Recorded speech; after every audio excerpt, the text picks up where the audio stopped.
morning, it's Friday. Oh my gosh, I'm so excited it's Friday. Oh my gosh, I am so excited it's Friday. Okay, so, alright, so I'm set. I think I'm set.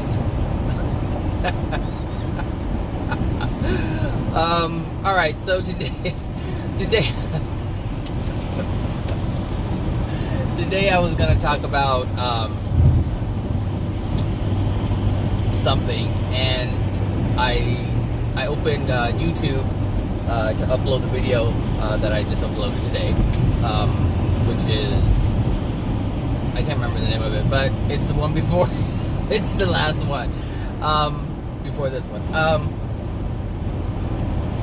and I saw Oprah, something with Oprah came across, and it was titled, excuse me, I just drank a whole bunch of chaga tea. It was titled How to Make Things Happen. And so I thought I would talk about why we lose things.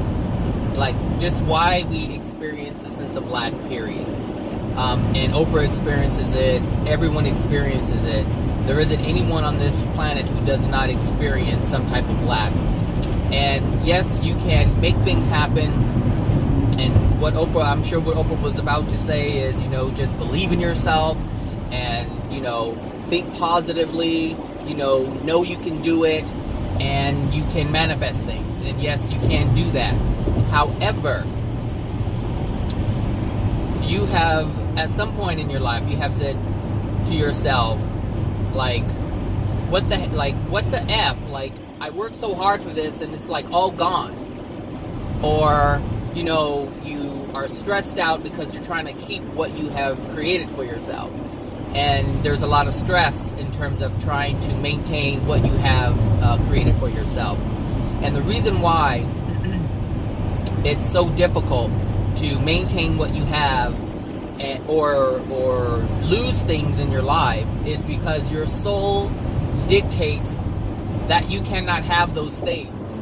And so you're using your free will, you're using your willpower in order to create these things that your soul cannot have. So your soul condition is saying to the universe, I can't have this, and the universe is saying, I know you can't have it, I'm going to take it away. And then you're saying, no, I don't want you to take it away, I'm going to do this so that I can maintain it, I can keep it. And this is why people's lives are so stressful. Like the people who have money, who have a lot of money, and or you feel have a lot of money, even Oprah is a billionaire, and she's always losing money left and right. People are always suing her for this and that and the other, or someone does something that she owns and she has to use her money to replace it. Like, she cannot maintain everything that she has. She has to lose something, and the reason why she has to lose something is because her soul says she can't have it. That's her soul condition. Her soul condition says she must experience lack because her soul is not in a loving place where it can tell the universe, I'm able to keep this stuff. And the reason why is because she used her willpower. See, the thing is, the universe is what is allowing, or I should say, is what's responding to our soul. So everything that is within our soul that makes up who we are, those things, it's the love, I should just say, the love or the lack of it is what dictates what you can and cannot have.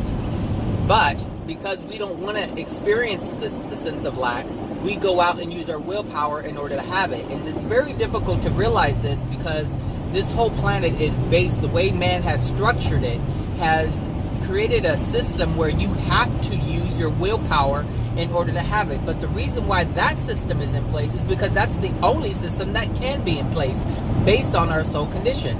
So at this moment, no, there can't be this moneyless society because everything is based on working, and the way man understands things to operate, you have to give something in order to get something in return. Like, you have to put in the work in order to get something in return. That is what that's the condition that we're in right now. The universal laws dictate that based on what's within our soul. So the Creator just can't give things to you freely because that's not within your soul. You cannot have that. It's like it's like this tug of war that is going on right now.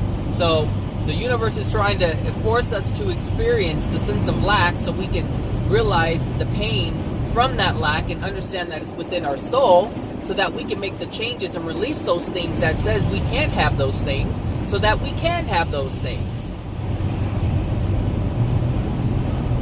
So that's why we experience what we experience. We experience the lack, we experience losing things all the time, because our soul condition dictates that for that to happen. And the only way to change that, and like even look at the people who win the lottery, like these people, you know, who are like regular people or super poor, and they win these multi-million dollars and they lose it. It's just gone. Like for whatever reason, whether they, you know, they're friends or they made bad investments, it doesn't matter what it is. The circumstances are irrelevant. Well, they're relevant because they tell you why, what's within your soul. But in terms of trying to figure this out and understanding it, it's because of the soul condition. That's the reason why. Because the reason why they were poor in the first place is because of their soul condition. And because of this system that we have set up called the lottery. You know, you put your name in or you put your numbers in and, you know, you won. Okay, so now you use your willpower to win something that someone else has created with their willpower. So all these people, every time you buy a lottery ticket, you're using your willpower. You're walking to the store, you're giving your money, and you're saying, here, I want to invest in this. You're using your willpower in order to get something in return. So when these people win the lottery, it looks like, oh, they're blessed, and oh, that's another thing I want to talk about. But anyway, they're like, oh yeah, we're blessed, God is, favoring us, and whatever, and all this stuff, and then they lose it. So what does that say? If God blessed them, if God blessed them to have it, what happened? What happened when it was lost? You see what I'm saying? Like, I'm sure it was the devil. I'm sure it was. Okay, I lighted. I increased the brightness on the screen. So it's.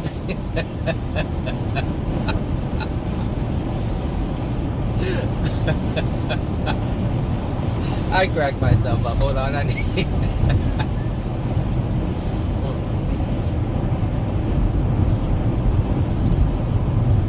I have been craving chaga tea for, I don't know, the last couple of days.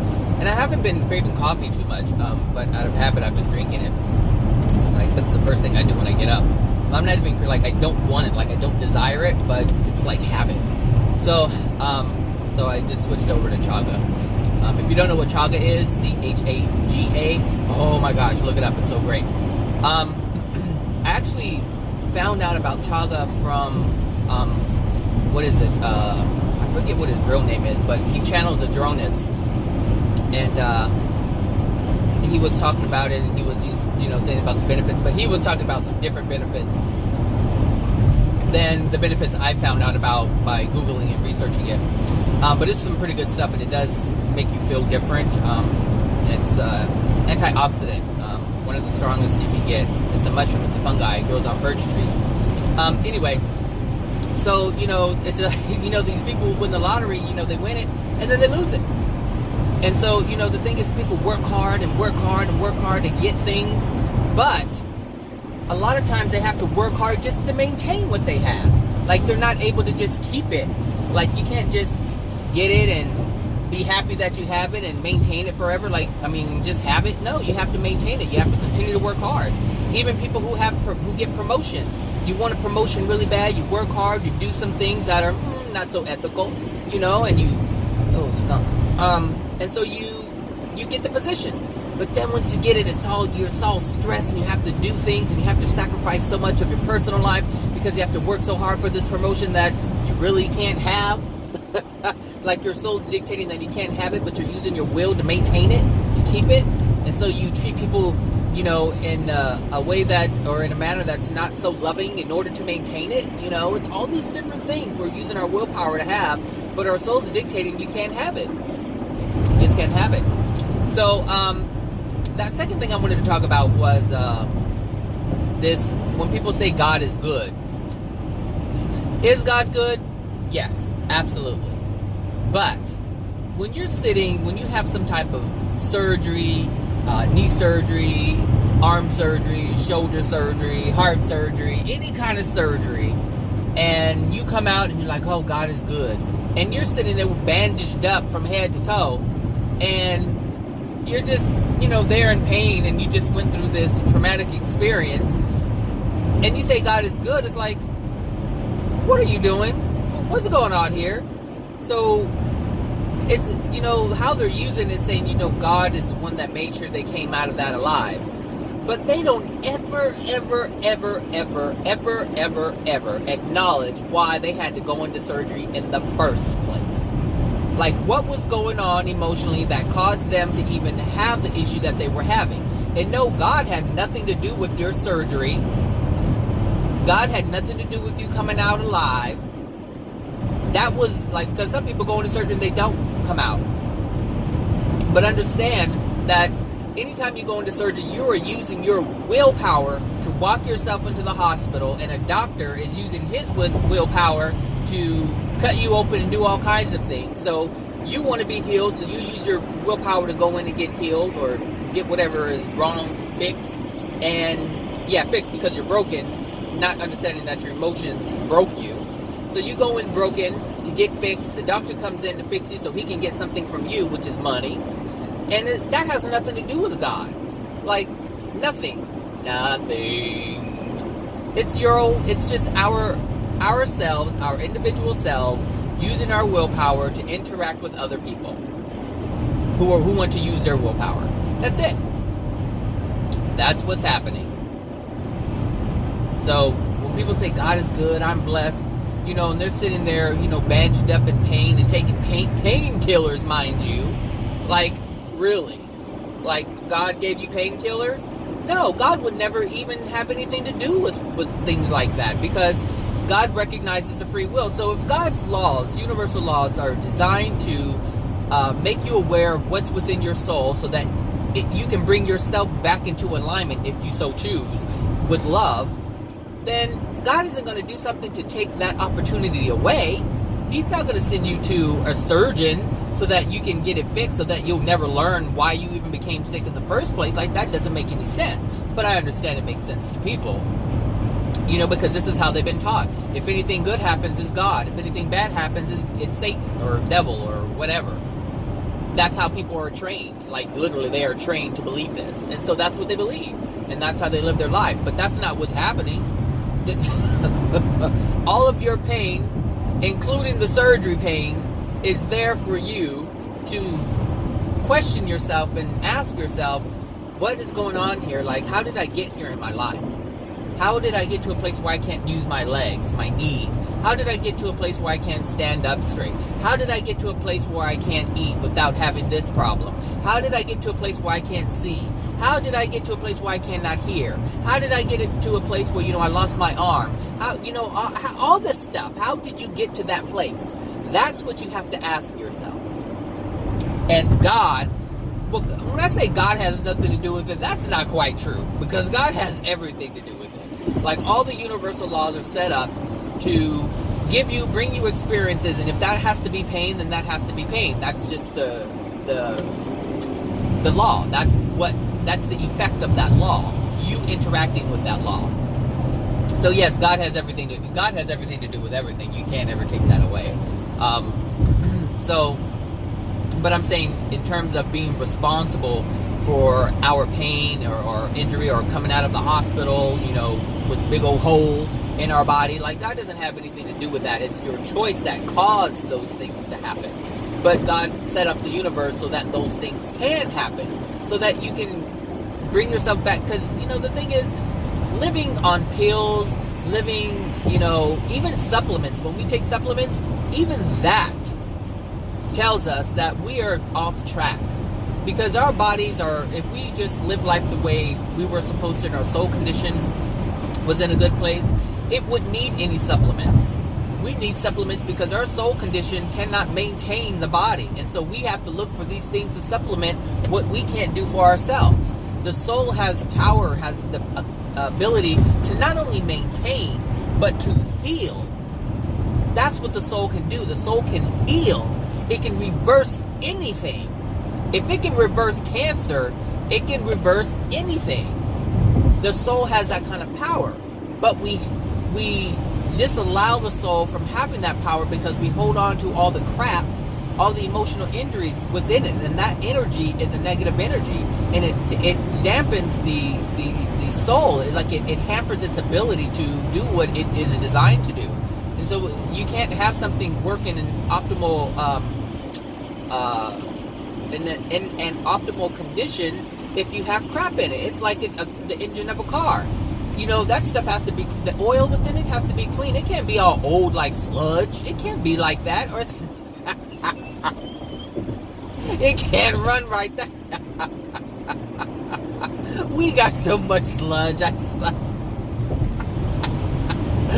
Boy, that soul is like trying hard. If you've ever been in a car with some old oil, I already know this one. I remember here from last time, so I'm just going to go way over here because I'm not dealing with all of that. Yeah. All right, now swoop on in. I'm going to go way over here. Okay. Yeah, so like the engine, you know.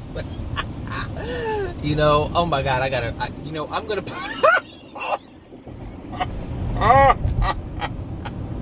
so I'm going to post a picture right now of this lady who's she said my car is running hot and I don't know why it's running hot. And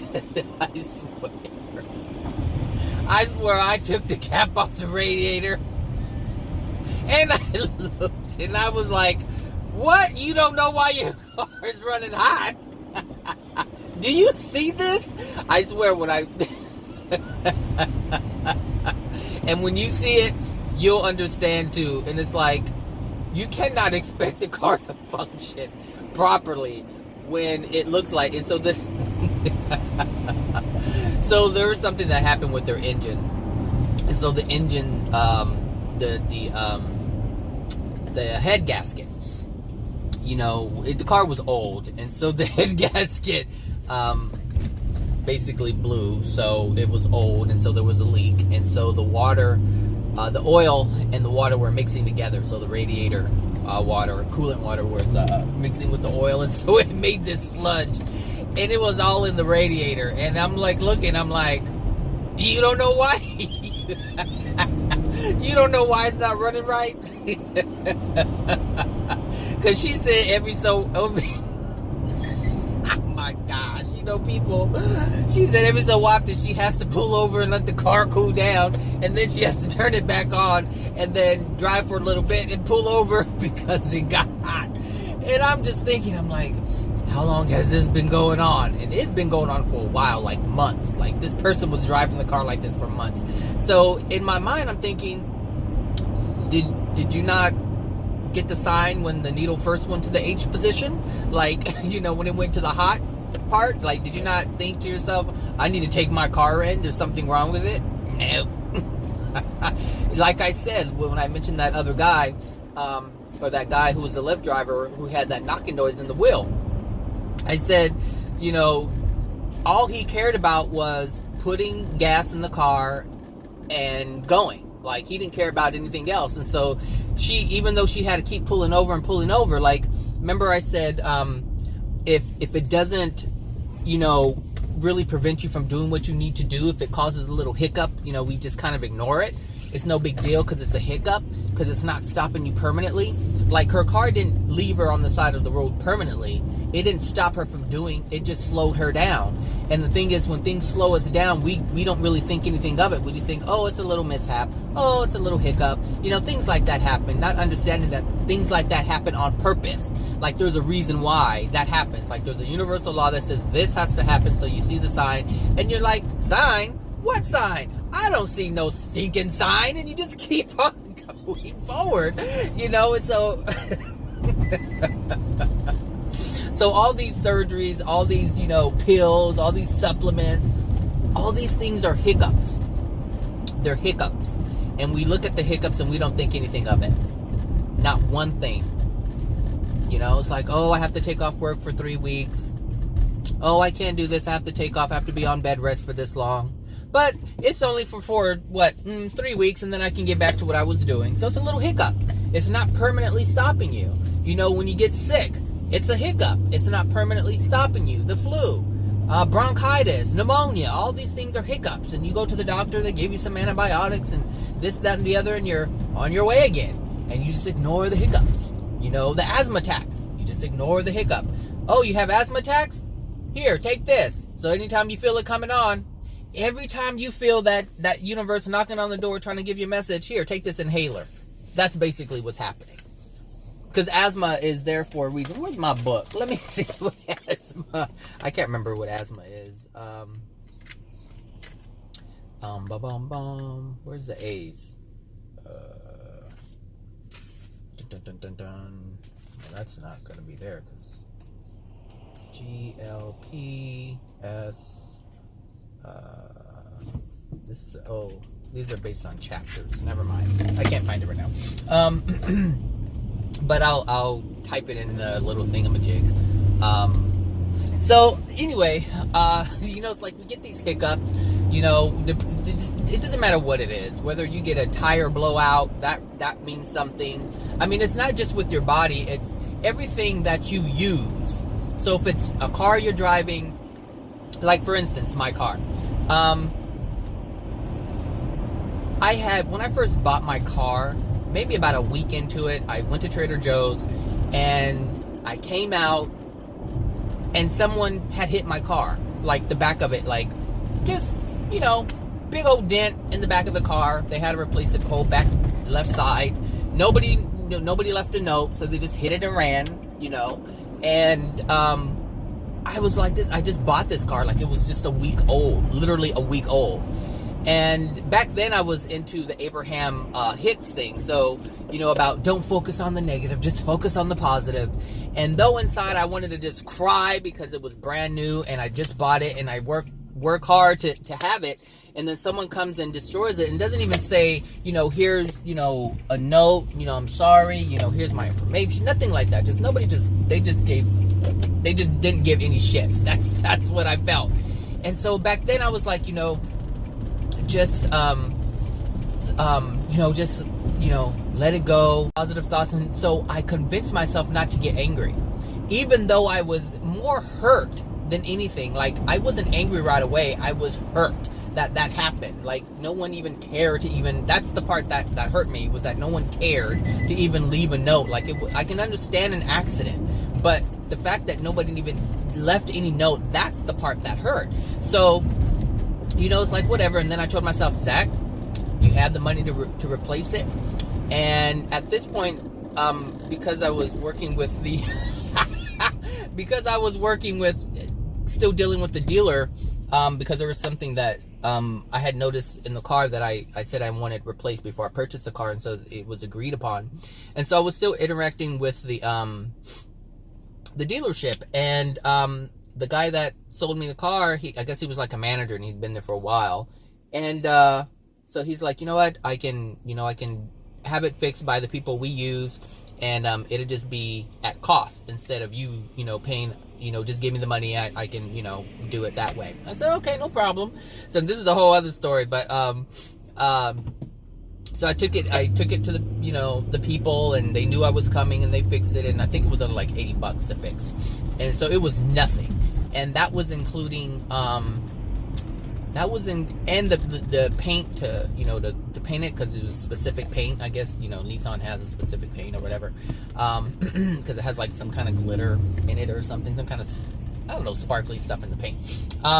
So we I take it in and everything, and it was no big deal. I was like, it didn't cost me very much. I got a great deal on it. And so I was telling myself, this is my law of attraction. It's my law of attraction. And fine, whatever. It is what it is, whatever.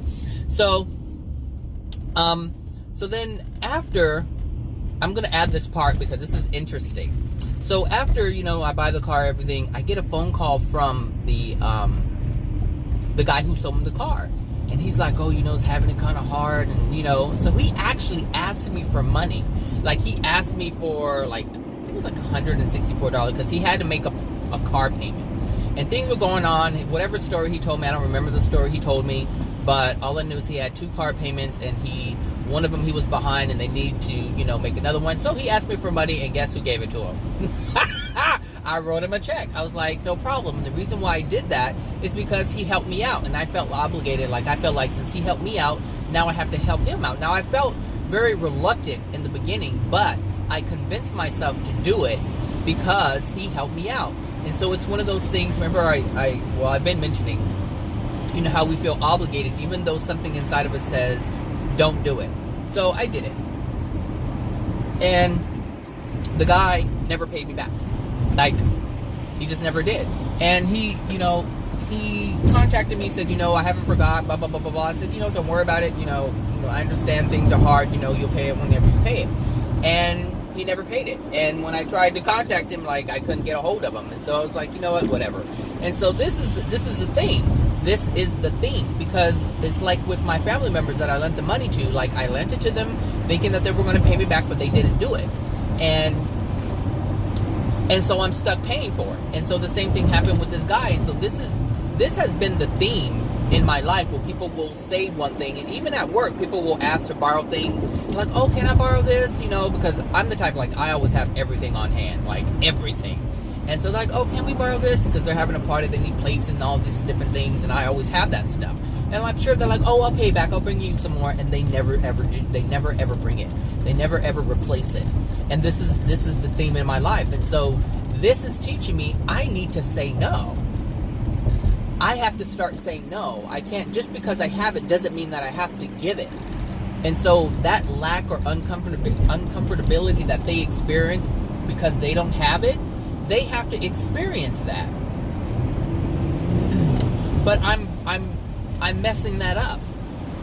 Thing is, I don't have the means to support everyone's needs or wants, desires. I don't have, I forgot my cake. I don't need that cake, but anyway, I forgot it. I don't know what these people are doing, but I just gotta get away from them. So, anyway, this was like totally off subject, but it kind of ran into a little bit because the story was connected to it. But yeah, I ended up getting, hit and all that stuff. And the thing is, my soul says, like, my soul dictates that I can't just have a brand new car and it be in pristine condition. Oh, that's why it came up. So on the left side of my car, when I first bought it, I was taking my dog out to the dog park, and I had this huge watch on my hand. Really Invicta's, like, if you don't know about Invicta watches, they're just these big old pieces of chunks of metal on your wrist. And so I dinged my car on the left side. And then, when people park next to you, they open their door and they ding it. And so I have other dings and marks on the left side of my car, but not on my right side of the car. And so all these things were happening on the left side. And so when you look at the accidents that I was having, last week or the week prior, one of those weeks, when I'm falling and tripping and, knocking things down, and all these different things are happening, it's all on the left side. And so even on my car, the damage is on the left side. And that has always been. And when I had my Nissan, my Maxima, I was in an accident on my way to work, and this lady ran a light and hit me on the left side. And so the left front side of my car was, jacked up. So everything has been happening on the left side. Always on the left side. And, before I started knowing this, I never even thought about it. I never ever thought about it. But now that I know, and this is what's really cool, because this is what I learned from Abraham. Like, I know I give Abraham a hard time, but I have learned things from Abraham. And so what I learned from Abraham is, I understood through the law of attraction that I understood all these things that were happening to me in my past. Not only did I recognize the things that were happening now, I was able to look back on my past and understand everything that happened, like why things happen. And this is why it's so important. So now that I'm, that I know about the left side, and I really started thinking about it lately. I'm looking back on my life and thinking about all the accidents that I've ever had were basically on the left side of my body, or the left side of the things that I've owned. And this is important because when you're in your car, you then become your car. Your car becomes you. And so if you have a paper cut on your left hand, or you have an accident on the left side of your car, it's still representing the feminine aspect of the emotional injuries that you have. So, it's just, it's good to know this stuff, people. It's good to know this stuff because this is how you figure things out. This is how you figure things out. And, for the people who don't want to believe it because something I said goes against what they want to believe, that's fine. And I'm sure there's a lot of things that some of you don't agree with, and that's fine. Like, you have that right. But understand, by you ignoring the things, I'm not saying you have to believe it, but if you don't even give yourself a chance to understand it, you're doing a disservice to yourself, because you're not giving yourself an opportunity to say, wow, this is happening in my life. I never saw it that way. You're just flat out saying, well, I don't believe that, so I'm not going to listen to that. I'll believe this part that he's saying, but I'm not going to believe the other things that I'm saying, or that he's saying. I know this. He's going to try to get over to the left. I knew it. And I think you are too. But I'm just...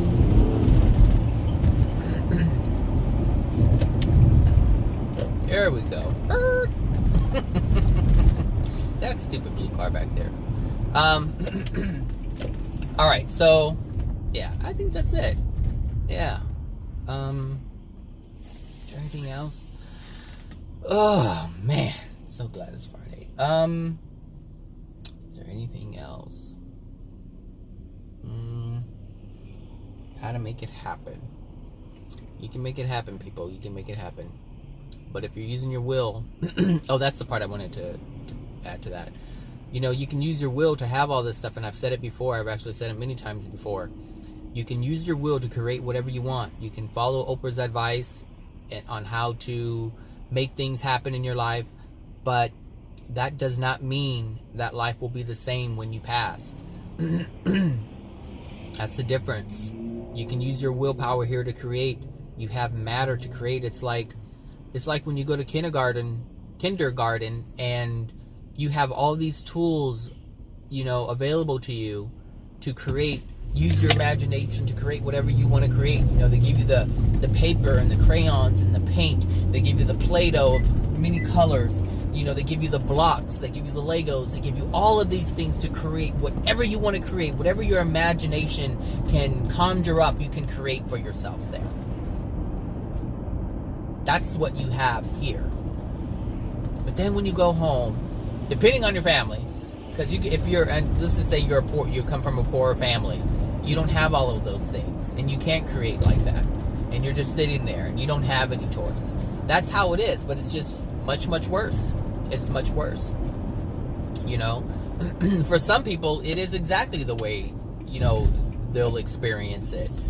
So let's say, you come from a really, poor family, and you don't even have a bed, you don't have a mattress, it's really dirty if your parents aren't clean, if you were raised in these kind of conditions, and I've seen them, I know what it looks like, when it's just dirty and the parents don't clean and take care of themselves or their children, but when you go to school, everything is clean, everything is fun, you can create all kinds of things, and you have that ability, that option when you're in school. But when you go home, it's like you don't want to be there and you can't wait to go to school. Maybe you actually have a meal to eat when you're in school, but you don't really have things to eat at home. Well, it's the same thing here. You have the ability to eat whatever you want, cakes and ice cream and all these different things. These things are not available in the spirit world, people. But what I'm saying is you have the option to have money and buy these things or create these things yourself and enjoy it. But if your soul condition doesn't dictate that you're able to have an enjoyable life, you won't be able to have it. You just will not be able to have it. And this is why I say it's important to understand your soul condition, because the soul condition here you can go against it. And that's done on purpose because it's allowing you. Here's the thing, you know, I'm noticing about, you know, God's creation and the planet, and, you know, contrasting it or comparing it to the spirit world. And it's like God gives you here on earth for the first incarnation, because this is our first incarnation. Despite what many of you people think about past lives, this is our first incarnation. And the options that God or the Creator has given us is amazing, because we get to experience the beauty. Not what, I mean, like this place, I mean, even though we have all this stuff going on in terms of, you know, the violence and the hatred and stuff like this, and the sadness and the pain, there's still a lot of beauty in what God has created. So we look at plant life, we look at animal life, the different creatures that are here, the different types of vegetation, the flowers, the beauty in that, even our ability to create buildings and the structures that we're able to create, and we look at it and we marvel over it.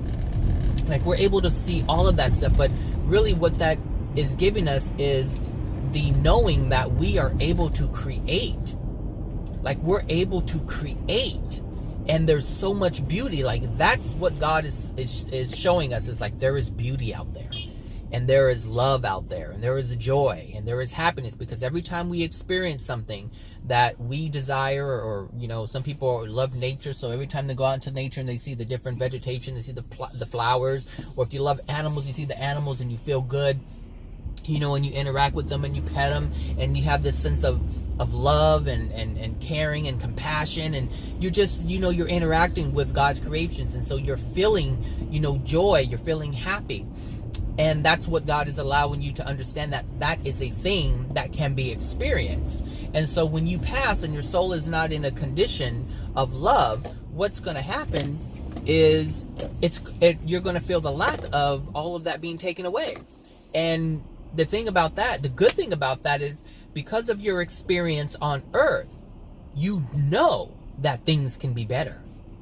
You know from experience things can get better. Not because someone told you to, or not because someone told you it can be better, but because you've experienced better. You've experienced the love. You've experienced the happiness. You've experienced all of these things that make you, I don't know what you're doing, and I don't think you know what the fuck you're doing. Like, good grief, woman. That was some crazy shit right there. Anyway, so I don't know if she was trying to be in the lane or go to the store or what. I think she just gonna go back home and start over. Anyway, so, you know, that's what we have here. Like, that's the lesson that I'm getting, is like, we're able to understand what people call the light and the dark, you know, but really it's the having and the lack. You know, that's what we're experiencing, you know, the happiness and the sadness. Like, we're experiencing both sides. So when we do get to the spirit world and have whatever experience that we have, we're going to know from our own experience that either things can get better or things can get worse. Like, that's the lessons that we have to learn here. But if we don't pay attention to these things, then, you know, generally people end up dying, being confused, because they never ever thought about it. They didn't think about any of this stuff. And it's so important. So important. You hear me say it's important all the time. It is important. And at some point, you will understand that it's important. But for some of you, you won't understand that until you're ready to understand that. That's it. Like, it'll happen when you're ready. And only when you're ready. No time before that. Hold on a second. Alright, I'm back. So yeah, anyway, let me just go ahead and end this video. So yeah, anyway, that's what I wanted to talk about today. I hope you have a great weekend. There was something else about purple, and I can't remember what it was. Something about purple. Oh, the other night I was messing with the hall lights in my house, and so I have the hue lights all over my home, and something I don't know why it was messing, because it's programmed to just turn on white, you know, if you walk in the hallway. And I was like, I'm gonna change it from white, and so something was calling to me to change it to purple, and I was like, okay, I'm gonna change it to purple, like a lavender purple color. So that's what I did. And then something, remember that book that the body is a soul, the body is a barometer to the soul. So that book I told you I was looking for, I couldn't find it. For months it was missing. And so I opened the book and I noticed that the text is actually purple. And I'm like, that's weird. And I'm not a, and also this, and there was some, I don't know why that was. I can't, like, I understand why it happened, but like, it was a sign for me to focus on this book. And because I had the book, even though I had the book, I haven't read the book entirely. What I did was I looked up certain things or specific things that were relevant to what was going on with me at the time. And